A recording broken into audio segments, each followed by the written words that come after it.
বিশ্বনবী মুহাম্মদুর রাসূলুল্লাহ সাল্লাল্লাহু আলাইহি ওয়াসাল্লাম ইরশাদ করেন, যে ব্যক্তি সকাল বেলা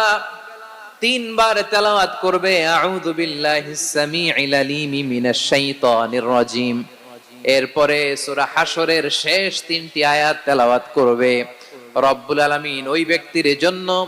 70,000 ফেরেশতা নিয়োগ দিবেন যারা সারা দিন ওই লোকের জন্য মাগফিরাতের দোয়া করবে। শুধু এখানেই শেষ নয়, বিশ্বনবী ফরমান ওয়া ইন মাতা ফি যালিকাল ইয়াউমি মাতা শাহীদান, ওই দিন যদি ওই ব্যক্তিটা ইন্তেকাল করে সে শহীদ হয়ে কিয়ামতের দিন আল্লাহর সামনে দাঁড়াবে। সকালবেলা যদি পড়েন 3 বার আউযু বিল্লাহিস সামিউল আলিম মিনাশ শাইতানির রাজিম 3 বার পড়ে সূরা হাশরের শেষ 3 আয়াত যদি তেলাওয়াত করেন, তাহলে আপনার